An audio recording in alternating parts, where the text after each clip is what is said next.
Hello friends, good afternoon everyone. Today I would like to discuss here about the structure and function of the cell. So when we are going to study the topic cell, then there are a number of questions in our mind like what is the definition of the cell, then about its discovery, then what about its size and the shape, about its diversity, then what is the difference between the prokaryotic cell, what is the difference between the eukaryotic cell. So such type of the questions are in our mind, and here is a little attempt from my sides to explain these points. We will go through the discovery of the cells, then about the cell theory, cell diversity, then we will study about the prokaryotic and the eukaryotic cell, and also we will study the cellular organelles. In the cellular organelles we will study about the nucleus, endoplasmic reticulum, plasma membrane, etc.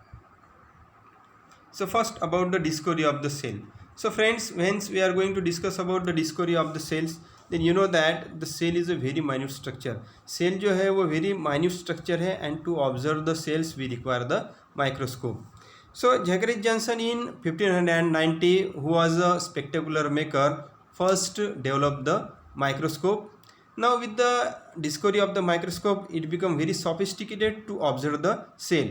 Then Robert Hooke in the 1665, he first observed the cell. He observed the dead plant cell, and in his book Robert Hooke described the cell as a honeycomb like structure. He observed the cell honeycomb like structure, and he called it as a cell. The meaning in the Latin is small rooms. The meaning of the cell in the Latin means small rooms. Now the Robert Hooke mentioned his discovery in the book, that is the Micrographia. After Robert Hooke, Anton von Leeuwenhoek was a Dutch businessman. Anton van Leeuwenhoek के एक व्यापारी थे, एक Dutch businessman थे. उन्होंने 1654 में खुद का जो है वो क्लॉथ की दुकान जो है परचेस की थी, and he with the help of the lens he observe the clothes, he checked the quality of the cloths, and he developed his interest to prepare good quality of the lens. In the year of 1670, he developed his interest to observe the microbial worlds. He observed the various samples. He observed the water, he observed the sperms, he observed the protozoa, he observed the bacteria, he observed the first living cell. Anton van Leeuwenhoek ने first living cells का जो है वो description दिया. He published his paper in the Royal Society of the London, and due to his valuable contribution in the field of microbiology, Antony van Leeuwenhoek is called as the father of the microbiology. Later with the help of these discoveries, the three eminent scientists, Matthew J. Schleden, Theodor Schwann, and the Rudolf Virchow, they developed the cell theory. Actually, Matthew J. Schleden, he was a German botanist. He worked on the plant cells. Then Theodor Schwann, he was a German physician. He worked on the animal cell. And Rudolf Virchow, he was also a German physician, and he proposed one statement, and he developed the cell theory. So main contribution to the cell theory is given by the Matthew J. Schleden and Theodor Schwann. Combinedly they proposed the cell theory. Later one additional statement was added by the Rudolf Virchow. So what are the postulates of the cell theory? Now first statement is all organisms are composed of the cells. जो Theodor Schwann, Matthew J Schleiden and Theodor Schwann ने जो cell theory propose की थी, उनका जो एक statements था, उन्होंने कहा था all organisms are composed of the cell. सभी के सभी ऑर्गेनिजम्स हैं वो सेल से बने हैं. Means here either the bacteria, it is unicellular prokaryotic simple form. So bacteria is also made up of the cell, so हम कहते हैं बैक्टीरियल सेल. मल्टीसेलुलर ऑर्गेनिजम्स, उसमें हम हायर यूकैरियोटिक ऑर्गेनिजम्स के बारे में बात करेंगे. यूकैरियोटिक ऑर्गेनिज्म मीन्स जिनमें न्यूक्लियस, जिन सेल्स में न्यूक्लियस होती है उन्हें हम यूकैरियोटिक ऑर्गेनिजम्स या यूकैरियोटिक सेल्स जो है वो हम कह सकते हैं. So in case of the eukaryotic organisms like kangaroo, elephant, human beings, these are the multicellular. So these organisms are also made up of the cells. And एक जो स्टेटमेंट है कि cell is the structure and function unit of the life. इनके जो postulates था, जो cell theory ने statements propose किए थे, जो सेकंड स्टेटमेंट है cell is the structure and function unit of the life, इनका कहना है कि जो भी मल्टीसेलुलर ऑर्गेनिज्म हो, यूनिसेलुलर ऑर्गेनिज्म हो, जो स्ट्रक्चर एंड फंक्शन का यूनिट है वो है सेल। तो मान लो हमारी जो बिल्डिंग है, बिल्डिंग में जो वॉल है, तो वो वॉल का जो एक यूनिट है स्ट्रक्चर एंड फंक्शंस का, जो उस बिल्डिंग को डेकोरेट करता है, तो सिंगल यूनिट है वो ब्रिक्स है। नंबर ऑफ ब्रिक्स जो है जब पॉलीमर बन जाता है तो पॉलीमर का एक वॉल बन जाती है। एंड जब हम देखेंगे तो एक ब्रिक्स का जो इम्पोर्टेंस है वो उसका है स्ट्रक्चर एंड फंक्शनल रोल है। तो उसी तरह हमारी जो मल्टीसेलुलर बॉडीज़ है उसमें थाउजेंड्स ऑफ द सेल्स है, तो इसमें जो एक सिंगल सेल है उसका रोल है कि एक पर्टिकुलर स्ट्रक्चर बनाना, एक फंक्शंस बनाना। तो देखो कि cell is the structure and function of the life जो कहा है, तो इसके बारे में हम बात करेंगे। जैसे कि मल्टीसेलुलर ऑर्गेनिजम्स है, इस मल्टीसेलुलर ऑर्गेनिजम्स में जैसा हमारा ब्रेन का पार्ट है, तो ब्रेन के पार्ट में जो है न्यूरॉन्स, सो न्यूरॉन्स को हम कहेंगे कि it is a structure and function unit of the brain. कि न्यूरॉन्स जो है नर्व सेल्स है, उनका जो फंक्शन है to carry the nerve impulse from the organ points to the central nervous systems and to carry the sensations. So जैसा हम कहेंगे कि ब्रेन का जो एक स्ट्रक्चर एंड फंक्शन यूनिट है वो है नर्व सेल्स, न्यूरॉन्स है। उसी तरह हम अगर किडनी के बारे में बात करेंगे तो किडनी जो है उसका जो स्ट्रक्चर एंड फंक्शन यूनिट है वो है नेफ्रॉन। तो नेफ्रॉन्स किडनी का जो फंक्शन है, नेफ्रॉन जो है उसको एक पर्टिकुलर शेप भी देता है, स्ट्रक्चर देता है किडनी को, जैसा कि बीन शेप है उसका। और उसका जो फंक्शन है to filter the blood, to filter the blood जो फंक्शन है वो किडनी का है। तो हम कहेंगे कि cells combines together to form tissues, many cells combines together to form tissues, then tissues combines together to form organ and organs combines together to form organ system। जब हम बात करेंगे कि सेल्स जो है वो कंबाइन होकर टिश्यू बनाते हैं, टिश्यू कंबाइंस होकर ऑर्गन बनाते हैं, ऑर्गन कंबाइंस होकर ऑर्गन सिस्टम डेवलप होती है, ऑर्गन सिस्टम से जो है हमारी एक बॉडी डेवलप हो जाती है। तो इसमें हम देखेंगे कि ये जो मल्टीसेलुलर बॉडी जो हमारी बॉडी है उसमें सेल्स का जो है वो इम्पॉर्टेंट फंक्शंस हैं। और एक एग्जाम्पल हम देखेंगे कि रेटिना, हमारा जो रेटिना है it is light sensitive that tissues part and this retina it is made up of the cells rod cell and the cone cell. Rod cell and cone cell इनका जो function है to give the sensation, to transfer the sensations to the brain with the help of the neuron and to visualise the picture which we observe through the retina. So इससे हमें पता चलता है कि हमारे बॉडी में जो डिफरेंट ऑर्गन है वो उसका हम ग्राउंड लेवल पे आते हैं, उसका यूनिट जो है तो वो यूनिट बेसिक यूनिट कौन सा है, सेल्स है। क्योंकि सेल्स जो है वो नंबर ऑफ सेल्स जब कंबाइन होते हैं तब उन्हें हम टिश्यूज़ कहते हैं, टिश्यूज़ जब कंबाइंस होते हैं तो अब हमें ऑर्गन कहते हैं, एंड जब ऑर्गन जो है वो कंबाइन होते हैं तो एक ऑर्गन सिस्टम डेवलप हो जाती है, एक पर्टिकुलर जैसे हमारी बिल्डिंग है वो एक हमारी बॉडी डेवलप हो जाती है। So next is all cells arise from the pre existing cells. ये जो स्टेटमेंट्स है तो ये थर्ड स्टेटमेंट्स प्रपोज किया था रुडोल्फ विर्चॉ इन्होंने। तो ऊपर के जो स्टेटमेंट्स है वो Matthew Schleiden and Theodor Schwann के थे, और जो थर्ड नंबर का स्टेटमेंट्स है all cells arises from the pre existing cells. So this statements was propose by the Rudolf Virchow. Rudolf Virchow was the German physician and उन्होंने कहा था कि जो भी नए सेल फॉर्म्स होते हैं तो वो pre existing cells mother cells से प्रोड्यूस होते हैं। देन लास्ट का स्टेटमेंट जो है वो every organism starts is life as a single cell. कोई भी ऑर्गेनिजम्स हो, either it is the human being, either it is elephant, either it is a kangaroo और बर्ड्स, कोई भी मल्टीसेलुलर ऑर्गेनिजम्स हो तो उसकी जो लाइफ की शुरुआत होती है वो सिंगल सेल से होती है। तो कैसे इनके here the fertilization, in case of the fertilization जब हम बात करेंगे, जो मदर है उनके इसमें जो एग्स है वो है haploid 23 chromosome in case of the human being, and father के जो हैप्लॉइड स्पर्म है तो उनके इसमें भी 23 क्रोमोसोम है।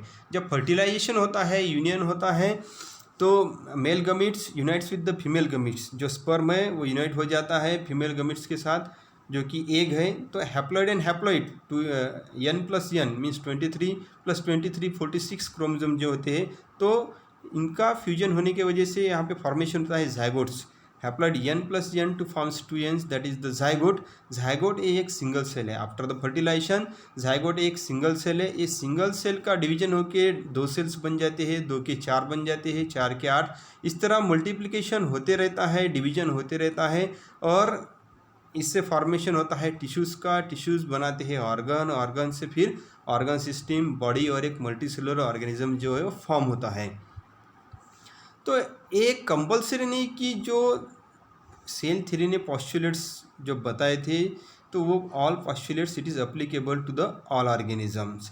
Here are some exceptions. तो एक्सेप्शंस क्या है? ये जो पहला स्टेटमेंट्स था all organisms are compose of the cells, तो इसमें वायरसेस है. वायरसेस इस स्टेटमेंट्स को एक्सेप्शन है because viruses they are on the boundary of the living and the non living. तो सेल मीन्स व्हाट? तो सेल ये है कि उसके जो एक कैरेक्टरिस्टिक्स है, उसका जो कैरेक्टराइजेशन है कि वो self replication, self duplication ability रखता है. तो सेल के पास डीएनए का रेप्लिकेशन करने के लिए, डीएनए का replication means formation of new DNA from the old DNA, that is called DNA replication.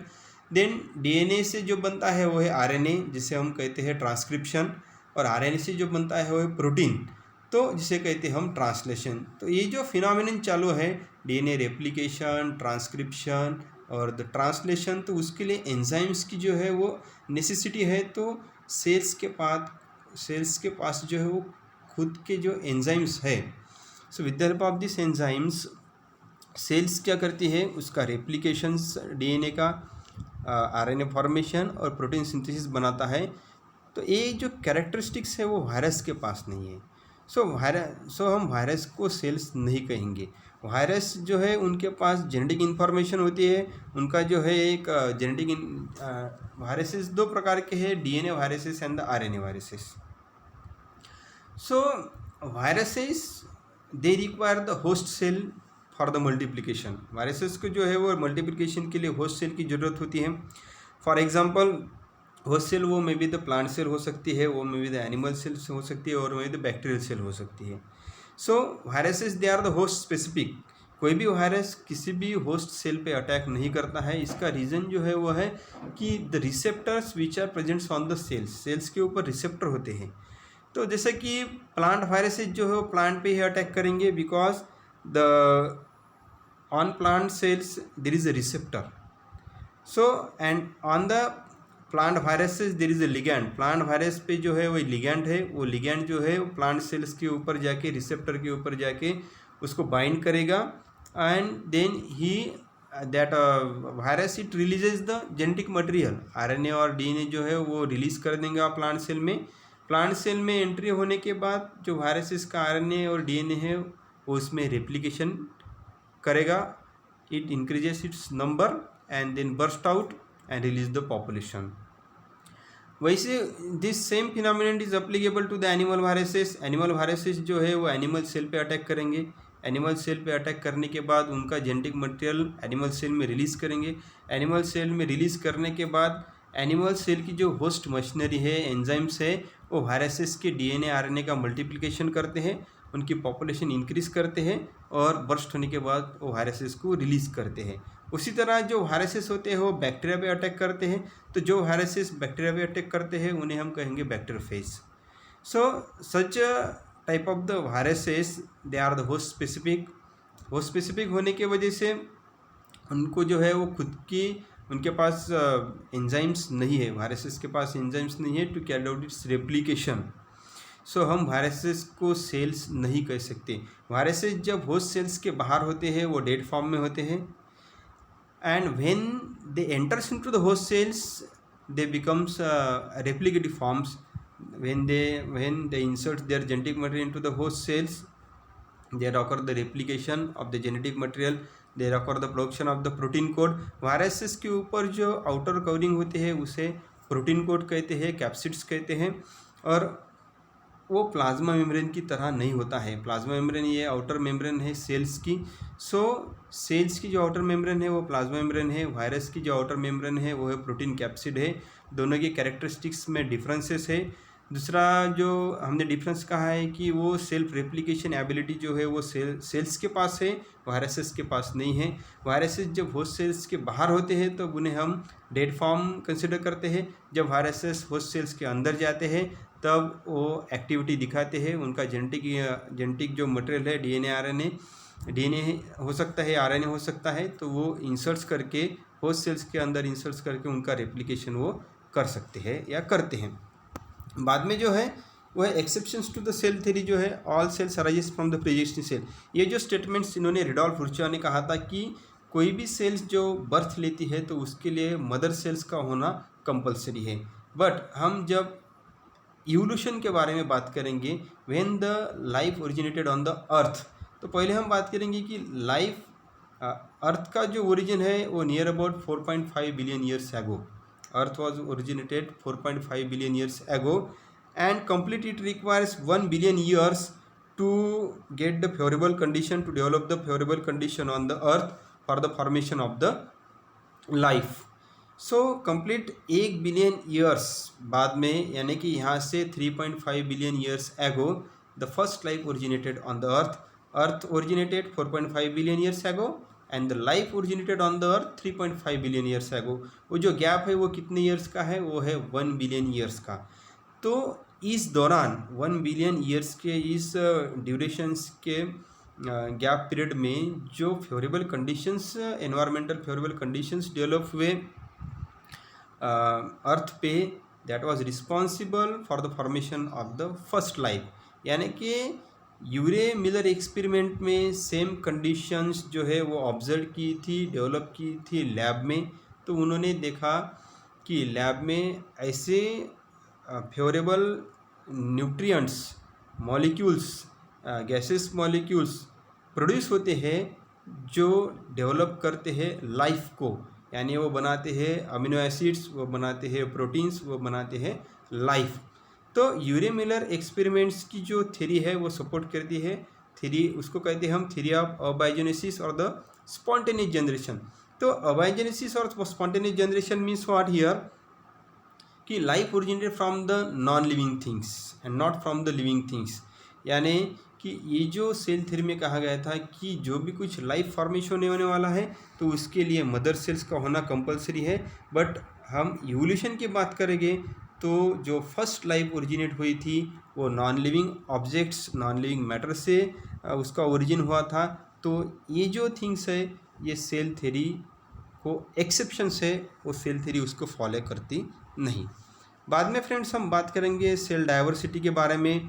उसमें हम बात करेंगे about its size, shape and internal organisation, लेकिन ये हम पार्ट सेकंड में ये टॉपिक कवर करेंगे। Thank you very much.